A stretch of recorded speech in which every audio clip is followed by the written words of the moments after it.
देखिए, कल हम लोग वृत्त के बारे में पढ़ रहे थे, आज भी उसी में आगे बढ़ेंगे।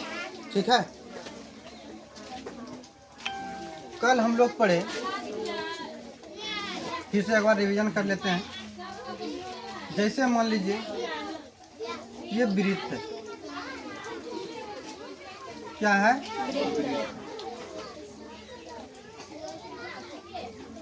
और ये केंद्र, मान लो इस केंद्र का नाम दिए क्या? O, और यहाँ से क्या दिए? P। इसका नामकरण क्या किए? O और P। हम लोगों ने क्या पढ़ा कि केंद्र से परिधि को मिलाने वाली रेखा को क्या कहते हैं? त्रिज्या कहते हैं। केंद्र से परिधि को मिलाने वाली रेखा क्या कहते हैं? त्रिज्या कहते हैं। आप लोग जो है अभी से कंपटीशन तक, तुम लोग पहले भी पढ़ा था, 7 में भी पढ़ा है, 8 में भी पढ़ा है, जो रेगुलर पढ़ रहा है उसको समझने में आसान होता होगा। क्या राजीव कुमार पढ़ा रहे हैं कि नहीं पढ़ा रहे हैं? बहुत दिन से पढ़ा रहे हैं कि एक ही चीज़ पढ़ा रहे हैं, सिलेबस चेंज नहीं होता।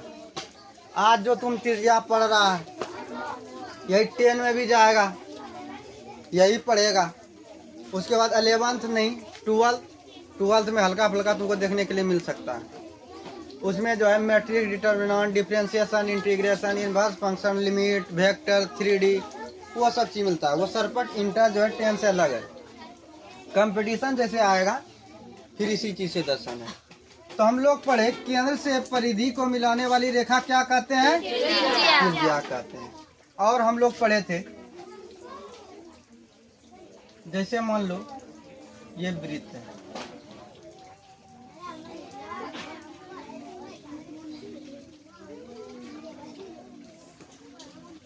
वह जीवा जो वृत्त के केंद्र से होकर गुजरती है, वह जीवा जो केंद्र से होकर क्या कहलाती है? व्यास कहलाती है। डायमीटर, डायमीटर क्या कहलाती है? व्यास कहलाती है। वह सबसे वृत्त की सबसे बड़ी जीवा, इसको अगर हम लोग डिफाइन करेंगे तो ऐसे लिखेंगे, वृत्त की सबसे बड़ी जीवा व्यास कहलाती है। वृत्त की सबसे बड़ी जीवा क्या कहलाती है? व्यास कहलाती है। व्यास कहलाती है। और हम लोग कल पढ़े थे, व्यास के बारे में पढ़े थे।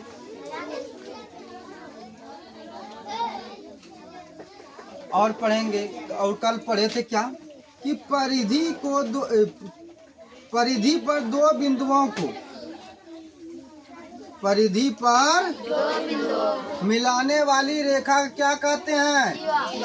जीवा कहते हैं। इसको अंग्रेजी में कहते हैं कॉर्ड।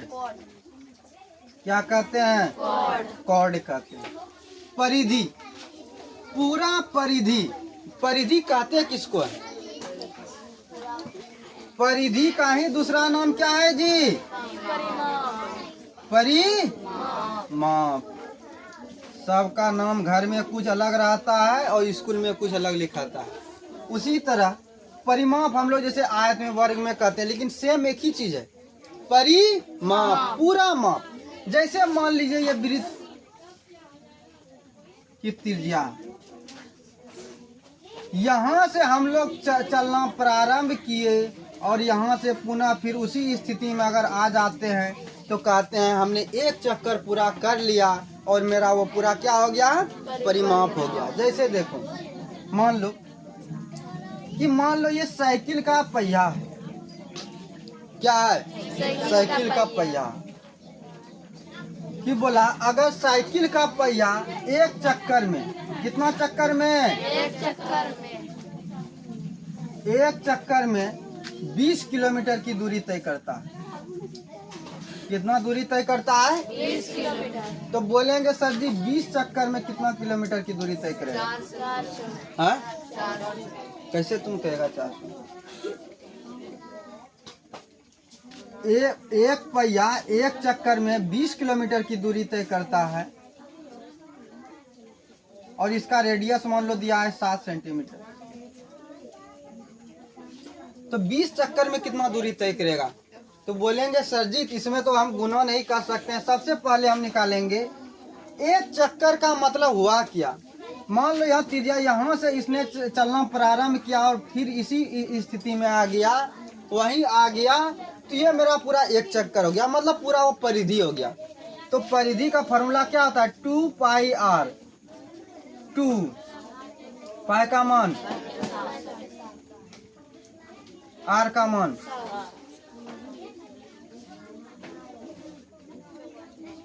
क्या हो गया? 44। इसका परिधि कितना है? 44। तो देखो एक चक्कर में इतना कर लिया तो जितना आएगा उससे उसको क्या कर दिया जाएगा?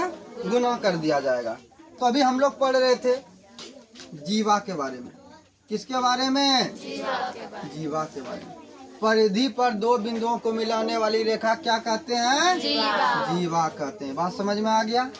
हाँ चलिए और देखिए, अब इसको मिटाते हैं। कल हम लोग इस सब के बारे में पढ़े।